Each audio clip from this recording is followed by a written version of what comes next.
terima kasih ya. Kita selalu ada di dalam suasana. Jadi politik suasana berhadapan dengan politik yang diasuh oleh massa. Kan seminggu ini kita lihat kumpulan kepala, bukan isi kepala ya, kumpulan kepala yang bergerombol untuk mengucapkan kebulatan tekad. Walaupun berantakan argumennya itu. Ada yang membulatkan tekad untuk milih Muhaimin sebagai presiden tapi menunda pemilu itu. Kacau logikanya tuh. Ada yang poster di daerah Kemang situ tulisannya tolak perpanjangan masa jabatan eksekutif yudikatif. Itu agak kacau tuh. Eksekutif aja, nggak usah tambah-tambah yudikatif itu. Tapi semua menunjukkan bahwa bagaimana perpanjangan yudikatif itu. Agak kacau. Tapi kita mengerti kekacauan itu tidak perlu dipersoalkan. Yang penting ada suasana tadi, suasana melawan, suasana membangkang. Dan itu yang sebetulnya di awal di 28 Oktober yang lalu waktu kita rumuskan Perhimpunan Menemukan Kembali Indonesia, kita coba beri nama suasana itu. Dulu saya beri nama The Beginning of the End itu. Awal dari berakhirnya kekuasaan, the beginning of the end. Sekarang akhirnya kita rasakan itu. Kita ada di awal dari kejatuhan kekuasaan. Dan bukan kita yang bikin tanda-tanda, dia sendiri yang menggali lubangnya. Jadi sebetulnya kita hanya pantau seluruh hukum sosiologi untuk menemukan istilahnya, yaitu the beginning of the end. Dan sekarang betul-betul dia menuju end game. Kan itu intinya tuh. Tentu kita bisa beri indikasi bagaimana kekuasaan itu menjadi rapuh karena dia nggak punya lagi kekuatan masyarakat sipil, sehingga untuk mengangkat seorang kepala otorita pilihannya makin lama makin terbatas tuh. Kepala korporasi sebuah perusahaan diangkat jadi ketua kepala otorita dari ibu kota negara itu. Itu nggak ada di dalam sejarah dalil itu tuh. Korporasi biarin aja dilakukan akumulasi. Nanti negara yang menjalankan distribusinya itu. Sekarang kepala IKN itu dari awal memang rupanya direncanakan oleh Jokowi itu, dan kalau kita lihat jejak pertemuannya memang itu diinginkan, dan itu comply dengan fakta-fakta bahwa Kalimantan ini akan dijadikan semacam pulau Silicon Valley itu, dan di situ akan ada industri, dan sejak sekarang kita tahu siapa yang memegang kendali lahan di situ sebagai lahan bisnis. Itu oke, itu semua kita udah hitung segala macam tuh. Beberapa fakta yang lebih sosiologis yaitu suasana stunting. Ada 10 bertambah kekurangan nutrisi itu. Anak-anak makin lama makin mendekati kota-kota besar yang stuntingnya begitu. Sekarang mungkin ada 10 juta, tapi kalau statistiknya kita kasih plus minus margin of error mungkin 14 juta anak-anak itu stunting. Sementara Presiden tidak pernah satu kali pun bicara tentang kemiskinan itu. Ada rombongan nyari minyak goreng di Kendari, minyak goreng harganya 70.000 sekarang tuh. Dan itu artinya itu mungkin mending kita beli bensin bikin molotov tuh. Karena minyak goreng mahal, maka ada alasan untuk bikin molotov. Jadi sebetulnya seluruh gejala yang dulu kita pernah deteksi dengan kekuatan konsep kita itu berkumpul hari ini, gejala-gejala buruk itu. Kita bisa beri nama bahwa hari ini ada bukan sekedar kecemasan atau ketegangan, kebuntuan pikiran presiden itu. Jadi tadi saya terangkan bahwa dia nggak tahu lagi siapa yang mesti diangkat. Jadi akhirnya ya udah disodorin oleh 2-3 orang itu yang diangkat sebagai kepala otorita macam-macam lah itu. Sementara kita dengar untuk minyak goreng, nggak ada satupun menteri yang bisa terangkan apa sebetulnya persoalan minyak goreng tuh. Di antara mereka pasti saling intip. Kalau dia ngomong duluan, gua akan ambil keuntungan dari omongan dia tuh. Jadi kartel itu ada di depan istana semua. Padahal presiden bilang dulu, saya tahu siapa yang nimbun komoditas, siapa yang nimbun, padahal dia sebut macam-macam itu. Dan saya akan kejar. Yang penimbunnya itu justru yang mengizinkan dia untuk jadi presiden. Jadi nggak mungkin presiden keluar dari politik oligarki itu tuh. Nah karena itu tadi betul Ferry, mesti ada countervailing force itu, sesuatu yang melawan. Nah perlawanan itu tentu bukan karena 11 Maret, apa itu 11 Maret atau Super Semar. Super Semar itu suasana perlawanan semesta mahasiswa rakyat, Super Semar. Kira-kira begitu tafsir saya tuh. Karena memang itu yang terjadi itu. Saya dalam seminggu ini mungkin 20 BEM kontak saya untuk kasih semacam pencerahan. Tapi saya suruh bilang kami mengikuti mahasiswa, bukan kami menuntun Anda tuh. Jadi soal-soal semacam itu yang kita bisa lihat akan ada perkelahian, duel di jalanan pada akhirnya tuh. Kita inginkan itu memang, tapi kita tidak inginkan rakyat bawah itu jadi korban. Biar aja konfrontasi di kalangan elit itu. Jadi sekali lagi kita mau coba baca secara pelan-pelan apa sebetulnya yang terjadi sehingga presiden gagal mengoperasikan akalnya itu tadi. Yang ada di istana itu kalau kita lihat dari atas itu orang apa namanya mondar-mandir orang yang tanpa kepala. Begitu juga di parlemen tuh. Ada kesibukan kasak-kusuk tapi itu kayak zombie-zombie yang bergerak kian kemarin nggak tahu mau ngapain. Jadi ini keadaan di mana kita masuk dalam suasana anomi. Nggak ada aturan, nggak ada arah, berantakan di mana-mana itu. Nah ini sebetulnya yang diintai oleh asing, oleh politik luar negeri yang berupaya untuk mengambil keuntungan dari kekacauan politik Indonesia. Nah sekarang kita masuk pada dalil kita sekarang. Kalau misalnya presiden tidak secara eksplisit mengatakan bahwa dia tidak menghendaki penundaan pemilu, maka dia nggak bicara yang bifurkasi, yang mendua di ujungnya itu. Ya di ujungnya kita mesti perintah patuh konstitusi, tapi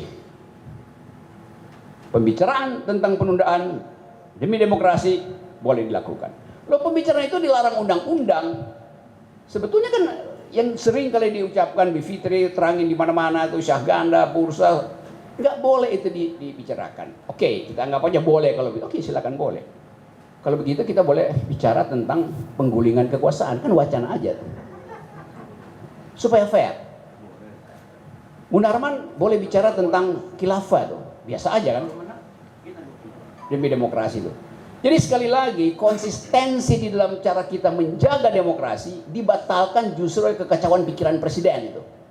Kekacauan pikirannya aja yang membatalkan demokrasi. Jadi belum ada gerakan anti demokrasi, udah berhenti demokrasi karena kekacauan pikiran presiden. Itu intinya. Kita hanya bisa terangkan itu secara konseptual. Misalnya beberapa partai, ada partai anak-anak kecil itu yang bilang bahwa apa namanya? Ya kita menolak penundaan pemilu, tapi kita mendukung presiden 3 periode. Kan itu kan iya itu cuma bisa datang dari otak yang diasuh di gorong-gorong. Karena terbalik-balik logiknya itu. Ya boleh nggak kita minta presiden seumur hidup boleh, tetapi bukan buat sekarang, buat yang akan datang gitu. Kan begitu mestinya kan, etikanya begitu. Kalau saya punya kuasa, saya boleh minta sesuatu bukan yang menguntungkan saya, tapi menguntungkan yang akan datang. Itu prinsipnya. Demikian sebaliknya, saya nggak boleh mengikat pemimpin yang akan datang dengan keputusan hari ini itu. Kan begitu logik dari demokrasi itu. Jadi sekali lagi kekacauan logis ini di kepala presiden menyebabkan kita berantakan. Dan pasti akan ada susulan di luar negeri, pasti sedang dipersiapkan deklarasi-deklarasi yang sama, mobilisasi dan kebulatan tekad. Nah sekarang coba kita pikirkan satu argumen, sebenarnya bukan argumen, satu upaya untuk menguji bahwa kekuasaan hari ini kalau disebut di ujung tanduk, saya kira bukan lagi di ujung tanduk dia. Dia betul-betul udah menggantung di apa namanya itu, spike-nya itu, bagian yang runcing itu. Jasnya presiden udah ada di spike-nya, digantung di ujung tanduk yang paling runcing itu. Ntar lagi jatuh. Dan itu sunatullah kalau pakai istilah syarikat Islam itu. Ini kita misalnya Ferry syarikat Islam kiri apa yang kanan nih? Karena merah atau hijau. Karena asas-asas keadilan sosial pertama kali justru didederkan secara argumentatif oleh syarikat Islam itu. Iya tuh, tapi ada dadanya tuh merah tuh. Jadi sekali lagi kita hanya mau jelaskan bahwa nanti kita percakapkan kekuasaan itu harus dibatasi. Oleh karena itu termnya 5 tahun. Kan itu intinya tuh, kenapa kita membatasi kekuasaan? Karena ada peristiwa Orde Baru. Karena konstitusi kita bilang bahwa sebelum di renovasi atau direvisi, presiden dipilih selama 5 tahun dan boleh dipilih kembali. Kan begitu kan bunyinya kan? Yang kemudian kita revisi itu. Dan dapat dipilih kembali itu. Jadi justru itu yang kita batalkan. Jadi kalau ada orang sekarang minta kita kembali ke Undang-Undang 45, ya itu artinya bikin presiden seumur hidup lagi itu. Jadi banyak sebetulnya tema yang bisa kita tunda dulu demi membahas isu atau konsep perpanjangan kekuasaan. Saya ringkas begini nih. Demi demokrasi, kekuasaan tidak boleh diperpanjang. Tapi demi demokrasi, kekuasaan boleh dipersingkat. Ya itu dalilnya memang. Kan yang nggak boleh adalah membuat kekuasaan itu berlanjut dan eksesif, bahkan obsesif. Sebaliknya, harus dipastikan bahwa semakin cepat terjadinya pergantian elit, kompetisi elit itu, sirkulasi elit, semakin bagus kekuasaan. Jadi yang irasional dan bertentangan dengan political philosophy adalah memperpanjang kekuasaan, memperpendek, justru itu yang dimaksudkan oleh demokrasi. Kan di dalam konstitusi tidak disebut hanya disebut maksimal 2 kali periode, tidak disebut minimal 1 periode. Jadi yang minimal bisa dibikin setengah periode atau 1,5 periode. Jadi kita mau supaya betul-betul di publik itu dicerdaskan bahwa kekuasaan tidak boleh diperpanjang, diperpendek pasti boleh. Karena dari awal kekuasaan itu nggak boleh mengambil kesempatan untuk membuat dia makin lama makin besar. Jadi mengendalikan kekuasaan, tugas oposisi sama dengan memperpendek kekuasaan. Itu intinya. Apalagi dalam keadaan kekuasaan itu betul-betul rapuh hari-hari ini. Nah itu sebetulnya yang ingin kita sampaikan sambil mengkritik Muhaimin yang ini kan partai komorbid kan. Karena ada apa namanya? Ya komorbidnya itu kardus. Duranya itu komorbid. Demikian juga partai Airlangga komorbidnya macam-macam. Ada komorbid publik, ada komorbid privat. Itu kan begituan tuh. Jadi sekali lagi ini partai-partai komorbid ini dia buntu untuk berpikir karena dia sibuk sendiri dengan komorbidnya tuh. Nah itu yang mau kita terangkan bahwa percakapan publik berhenti padahal sebetulnya di bawah itu ada gejolak besar yang melihat bahwa Indonesia akhirnya akan jatuh di dalam ya kan sayang Indonesia kalau jatuh karena diserbu Cina ya oke nggak ada soal memang kita pertahanan kita rapuh tuh. Indonesia bisa jatuh kalau ditipu oleh Australia, bisa jatuh, kita terima. Tapi kalau jatuh karena kedunguan presiden kan bahaya kan. Masa kita jatuh karena kedunguan pemerintah, kedunguan presiden ya sebagai pengambil keputusan, bukan kedunguan Jokowi. Saya selalu bedakan itu. Jadi sekali lagi, untung ada, akhirnya kita mesti sebut untung ada Surya Paloh, ada Megawati, ada Prabowo yang masih separuh untung karena belum jelas posisinya tuh. Ya. Loh, kita tunggu hasil pertemuan dengan MBS. Kan itu intinya ya kalau PKS sama Demokrat memang di luar dari awal itu. Jadi saya balik lagi tadi, kita mau fokus bahwa hak untuk memperpendek kekuasaan itu adalah prinsip demokrasi dan bahkan itu konstitusional. Kalau saya terangkan sejarahnya, istilah konstitusi itu pertama kali diterbitkan oleh orang yang namanya François Hotman di dalam buku Franco Gallia di Italia kira-kira tahun 1500-1600. Konstitusi artinya hak untuk membunuh raja bahkan. Jadi bukan memperpanjang kekuasaan, justru untuk menghentikan kekuasaan. Konstitusi adalah hak rakyat untuk menghentikan kekuasaan. Itu dalilnya. Yang beginian nggak dipahami oleh partai-partai yang isinya yang kepalanya besar tapi isinya nggak ada itu. Jadi sekali lagi kita mau ajarin demokrasi, karena kita mesti bilang ya cuman kita yang mampu mengajarkan demokrasi. Kan memang buta huruf demokrasi kan semua kan.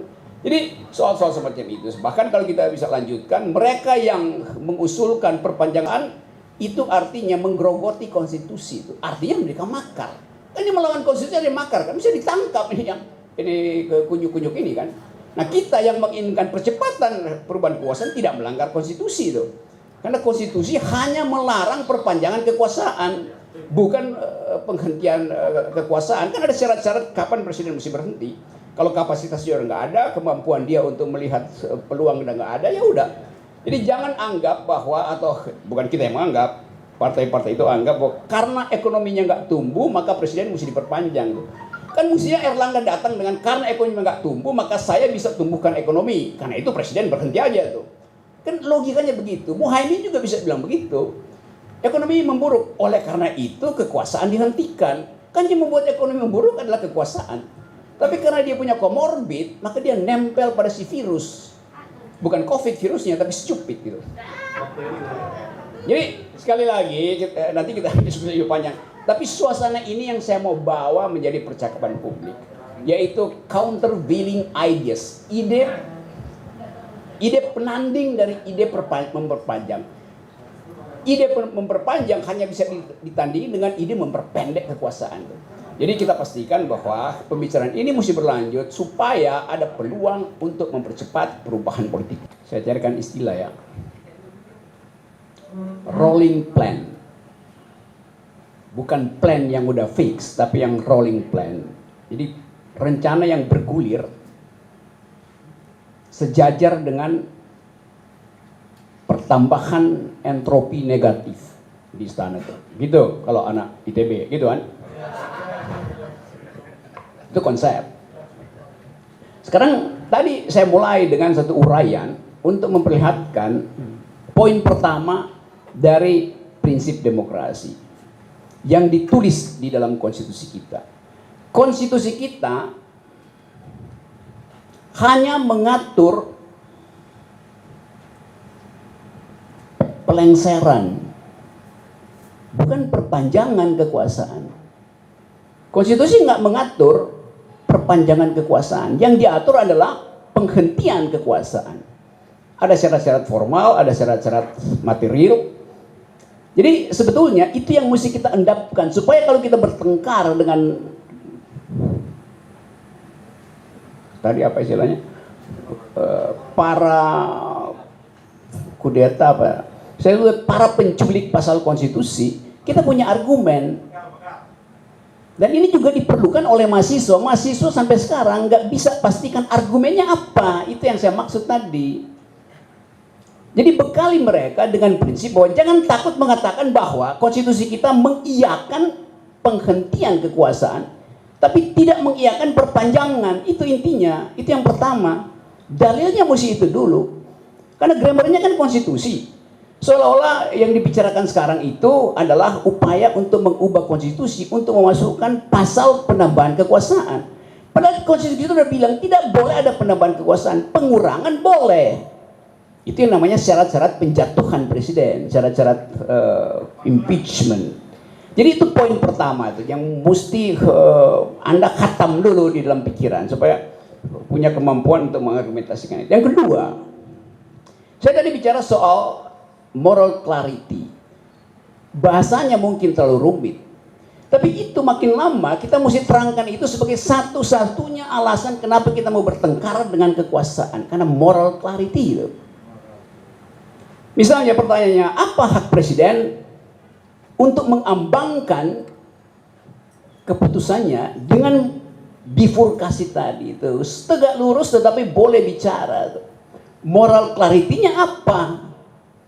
Sekarang kita bandingkan, moral clarity yang sama dipakai oleh Habibie. Habibie bilang, percepat pemilu. Moral clarity-nya apa? Supaya dia bisa dipilih kembali dalam percepatan itu karena dia masih memegang kekuasaan. Enggak, justru dia tidak menghendaki dia dipilih lagi. Itu yang namanya moral clarity. Bisa bedain enggak tuh? Jadi dalil itu mesti kita cerap dulu sebelum kita himpun retorik yang berlebihan hari ini. Jadi kejelasan itu yang kita inginkan. Itu poin kedua saya. Saya ulang ya, poin pertama adalah dalil demokrasi bahwa perpanjangan, perluasan, perlebaran kekuasaan dilarang oleh konstitusi. Penyempitan, penghentian kekuasaan justru dimungkinkan oleh konstitusi. Vital itu adanya, Ibu Bibip. Yang kedua tadi moral clarity. Apa moral clarity dari Airlangga untuk bicara tentang petani sawit di Riau meminta agar supaya penundaan? Moral clarity-nya apa? Kan itu intinya kan yang kita pertanyakan. Jangan-jangan dia bertemu dengan pengusaha sawit, bukan petani sawit. Kan itu yang mesti ada moral clarity, kejernihan moralnya apa. Dia boleh bicara. Kalau dia mewakili kepentingan petani, bukan kepentingan pengusaha sawit. Dia boleh bicara begitu kalau dia tidak punya saham di dalam perusahaan sawit, dia punya. Itu namanya moral clarity itu. Dua hal itu. Kita bisa teruskan. Apa moral clarity dari Caimin untuk minta penundaan pemilu? Bisa kalau dia nggak menyimpan komorbid di kardus durenya itu. Itu moral clarity itu. Demikian juga juru bicara presiden termasuk Mahfud MD. Apa moral clarity-nya untuk menerangkan bahwa nggak ada persoalan dengan Wadas? Jadi kita mau ada poin tadi adalah prinsip demokrasi, dua moral clarity. Yang ketiga, sebagai orang yang malang melintang dalam politik, kita punya intuisi yang kadangkala tidak diperlukan survei.